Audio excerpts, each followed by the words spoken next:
நீதி வேண்டும், நீதி வேண்டும், நீதி வேண்டும், நீதி வேண்டும். எங்கள் சகோதரிக்கு நீதி வேண்டும், எங்கள் சகோதரிக்கு நீதி வேண்டும். உயிர் காக்கும் மருத்துவரின், உயிர் காக்கும் மருத்துவரின் நாட்டிலே இதுதான் நிலைமையா? இதுதான் நிலைமையா? கைது செய், கைது செய், கைது செய், கைது செய், கைது செய், கைது செய், கைது செய், உண்மை குற்றவாளிகளை கைது செய், உண்மை குற்றவாளிகளை கைது செய், உண்மை குற்றவாளிகளை கைது செய், உண்மை குற்றவாளிகளை கைது செய். மருத்துவர்களுக்கு பாதுகாப்பு கொடு, மருத்துவர்களுக்கு பாதுகாப்பு கொடு, மருத்துவர்களுக்கு பாதுகாப்பு கொடு, இயற்றிடு, இயற்றிடு, இயற்றிடு, இயற்றிடு, இயற்றிடு. தேசிய மருத்துவமனை பாதுகாப்பு சட்டம் இயற்றிடு, இயற்றிடு, இயற்றிடு, இயற்றிடு, இயற்றிடு. தேசிய மருத்துவமனை பாதுகாப்பு சட்டம் இயற்றிடு, பாதுகாப்பு கொடு, பாதுகாப்பு கொடு, பாதுகாப்பு கொடு, பாதுகாப்பு கொடு, பாதுகாப்பு கொடு, மருத்துவர்களுக்கு பணி பாதுகாப்பு கொடு, மருத்துவர்களுக்கு பணி பாதுகாப்பு கொடு, இனியினை போக்குபவருக்கு பணியிலே பாதுகாப்பு இல்லை, இனியினை போக்குபவருக்கு பணியிலே பாதுகாப்பு இல்லை. உயிர்களை காக்கின்றவரின் உயிருக்கோ நாளும் தொல்லை, உயிர்களை காக்கின்றவரின் உயிருக்கோ நாளும் தொல்லை. மருத்துவன் உயிர் காக்க, மருத்துவமனை காக்க வேண்டும், வேண்டும், வேண்டும், வேண்டும், வேண்டும், வேண்டும். கடுமையான சட்டங்கள் வேண்டும், கடுமையான சட்டங்கள் வேண்டும். தருமபுரி மாவட்ட பல் மருத்துவர்கள் சங்கத்தின் சார்பாக அனைத்து மருத்துவர்களும் இங்கே கூடியிருக்கின்றோம். நாங்களும் இந்திய மருத்துவ சங்கத்தோடு இணைந்து நாட்டுக்காகவும் நம்ம இந்திய நாட்டுக்காகவும் இணைந்து இந்திய மருத்துவ சங்கத்தோடு இணைந்து இந்த ஒரு நாள் வேலை நிறுத்தம் அவசர பகுதி தவிர ரெகுலர் பாதுகாப்பு வேலை நிறுத்தத்தை நாங்கள் கடைபிடிக்கின்றோம். பொதுமக்களை பாதுகாக்க வேண்டிய சங்கத்துக்கு ஒரு நல்ல பாதுகாப்பு வேண்டும் என்று நாங்கள் அரசாங்கத்தையும் மத்திய அரசாங்கத்தையும் மாநில அரசாங்கத்தையும் பணிவன்புடன் கேட்டுக்கொள்கிறோம். வேண்டும், வேண்டும், மருத்துவர்களுக்கு பாதுகாப்பு வேண்டும். நன்றி, வணக்கம். எங்கோ தொலைவில் இருக்கிற ஒரு மருத்துவ மாணவிக்கு உயர் படிக்கிற ஒரு மாணவிக்கு நடந்த நிகழ்வல்ல. நம் ஒவ்வொருவரின் அருகிலே இருக்கிற ஆபத்து, ஒப்புக்கொள்ள முடியாத வன்முறை. முதலில் பாலியல் வன்கொடுமை, அதைவிட அதிகமாக கொலை என்ற மாபெரும் குற்றம். அதைவிட பொறுத்து கொள்ள முடியாதது போராடுகிற மாணவர்கள் மீது வன்முறையை எதிர்த்த அரசியல்வாதிகளும் அதிகார பலம் மிக்கவர்களும். நாம் நடத்துகிற போராட்டம் குற்றவாளிகளுக்கு பின்னால் இருக்கிற அரசியல்வாதிகளையும் அதிகாரிகளையும் கண்டிக்கிற, அவர்களை விழிப்பு சொல்கிற ஒரு குரல் தான். இது மீண்டும் நடைபெறவே கூடாது. மற்ற பணிகள் போல அல்ல மருத்துவ பணி. நான் இங்கிலாந்து நாட்டில் இருந்திருக்கிறேன். இரவு 1 மணிக்கு ஒருவர் கூட இல்லாத தெருவில் பயணித்து மருத்துவமனையின் இருண்ட அந்த கார்டர்களில் நடக்கிற அந்த அச்சம் இருக்கிறது, அது மிகப்பெரிய அச்சம். இங்கேயும் இரவு 1 மணிக்கு 2 மணிக்கு 3 மணிக்கு இளம் பெண்கள் எந்த துணையும் இல்லாமல் நீங்க ஹவுஸ் சைன் குவார்டர்ஸ் நீங்க வரீங்க, பிஜி குவார்டர்ஸ் வரீங்க. அப்படிப்பட்ட நிலைமையில் ஒரு பாதுகாப்பு இல்லை.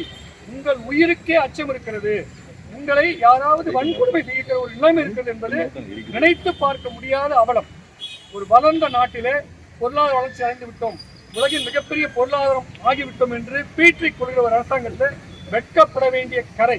இந்த கரை துடைத்தெறியப்பட வேண்டும் என்றால் மருத்துவர்களுடைய பணி பாதுகாப்பு வேண்டும். அந்த பாதுகாப்பான படி இருக்கிற வகையிலே எல்லா ஏற்பாடுகளும் செய்யப்பட வேண்டும். தேசிய மருத்துவர்கள் பாதுகாப்பு சட்டம் இயற்றப்பட வேண்டும். நன்றி, வணக்கம். அதாவது தமிழ்நாடு அரசு டாக்டர்கள் சங்கம் மற்றும் பல் மருத்துவர்கள் சங்கம் மற்றும் மாணவர்கள் சங்கம் அனைவருடைய ஒத்துழைப்பையும் நான் வரவேற்கிறேன். அது மட்டும் இல்லாமல் இந்த தர்ணா போராட்டத்தின் முதன்மையான கோரிக்கை அப்படின்னு பார்த்தோம்னா, நீதிமன்றத்தில் இந்த மாதிரியான படுகொலையை செஞ்ச அந்த நபர்களுக்கு விரைவில் அவங்கள கண்டுபிடிச்சு அவங்களுக்கு தகுந்த தண்டனை மரண தண்டனை கிடைக்கணும் அப்படிங்கிறது தான் எங்களுடைய முதன்மையான கோரிக்கை. விசாரணை நடக்கிறது மட்டும் இல்லாமல் அதனை வேகப்படுத்தவும் செய்யணும் அப்படிங்கிறது இந்திய மருத்துவ சங்கத்தின் சார்பில் கேட்டுக்கொள்கிறோம். நன்றி. ஃபர்ஸ்ட் இந்த மாதிரி இஷ்யூ நடந்திருக்கு அப்படின்ட்டா மெயினாக அதை வந்து யார் உண்மையாக இது பண்ணாங்க அப்படின்னு தெரிஞ்சுக்கிட்டு அவங்களுக்கு வந்து தண்டனை வாங்கி தரணும். அதை விட்டுட்டு பொலிட்டிக்கல் பேக்ரவுண்ட் இருந்தது அப்படின்ட்டா என்ன வேணாலும் பண்ணிட முடியுமா? சரிங்களா? இப்படின்னா நம்ம வந்து சாதாரண ஆளுங்க இல்லை. சரிங்களா? டாக்டர்ஸ் இது வந்து எவ்வளோ உன்னதமான வந்து துறைன்னு எல்லாத்துக்கும் தெரியும். தெரிஞ்சிருக்க இப்படி வந்து பண்ணியிருக்காங்க அப்படின்ட்டா இது வந்து சிவியரான ஆக்ஷன் வந்து கவர்மெண்ட் வந்து எடுத்துருக்கணும். இதை விட்டுட்டு இது வந்து ரேப்புங்கிறது, அதை வந்து ரேப் வந்து மூடி மறைக்கிறது, இந்த மாதிரி வந்து நிறைய பண்ணியிருக்காங்க. இது வெஸ்ட் பெங்காலில் மட்டும் நடக்கல, நாளைக்கு வந்து நம்ம காலேஜில் கூட நடக்கலாம், பக்கத்து காலேஜில் கூட நடக்கலாம். இது வந்து மௌனமாக இனிமேட்டு இருக்கவே கூடாது யாருமே. சரிங்களா? இது வந்து வாய்ஸ் வந்து நம்ம ஸ்டூடெண்ட்ஸ் வந்து அகேன்ஸ்டாக ரைஸ் பண்ணலாம். இந்த மாதிரி வந்து Indian medical association Dharmapuri branch அப்புறம் டென்டல் அசோசியேஷன் இவங்க வந்து நடத்துறது வந்து ரொம்ப தேங்க்ஸ். சரி, அனைவருக்கும் வணக்கம். இன்று தேசிய இந்திய மருத்துவக் கழகத்தின் வேண்டுகோளின்படி தமிழ்நாடு இந்திய மருத்துவ சங்கம் மற்றும் தமிழ்நாடு அரசு டாக்டர்கள் சங்கம் மற்றும் தமிழ்நாடு பல் மருத்துவர்கள் சங்கம் அனைத்தும் இணைந்து தருமபுரி இந்திய மருத்துவ சங்கம் கிளையின் சார்பாக ஏற்பாடு செய்யப்பட்ட இந்த 24 மணி நேர புறநோயாளிகள் புறக்கணிப்பு போராட்டம் அனைத்து தனியார் மருத்துவமனை மற்றும் கிளினிக்குகளில் இன்று காலை 17/8/24 முதல் நாளை காலை 6 மணி வரை புறநோயாளிகள் பிரிவு இயங்காது. இதற்கு வலுவூட்டும் விதமாக தமிழ்நாடு அரசு டாக்டர்கள் சங்கம் மற்றும் பல் மருத்துவர்கள் சங்கம் ஒத்துழைப்பு நல்கி அவர்களும் வந்து இந்த போராட்டத்தில் பங்கெடுத்துள்ளனர். இதன் சார்பாக இன்று காலை 1 மணி நேர புறநோயாளிகள் புறக்கணிப்பு 7:30 மணி முதல் 8:30 மணி வரை நடந்தது.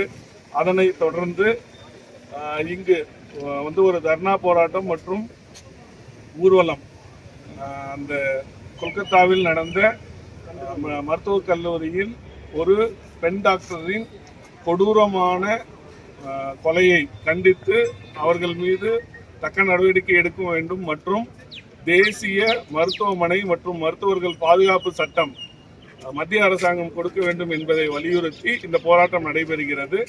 இதற்கு பங்கு பெற்ற அனைவருக்கும் நான் நன்றி தெரிவித்துக் கொள்கிறேன். இந்த காலகட்டத்தில் அனைத்து அவசர சிகிச்சை பிரிவுகளும் இயங்கும். அது எந்த தொய்வுமின்றி பார்க்கப்படும்.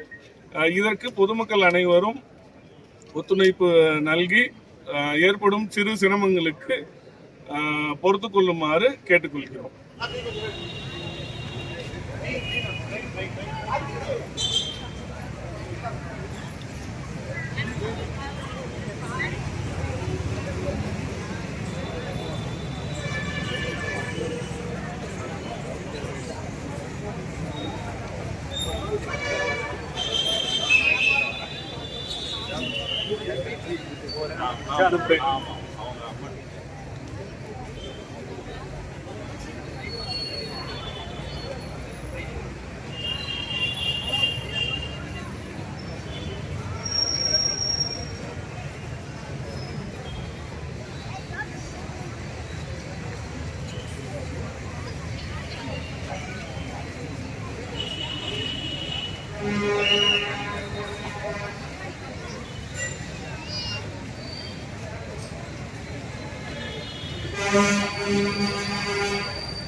Stop.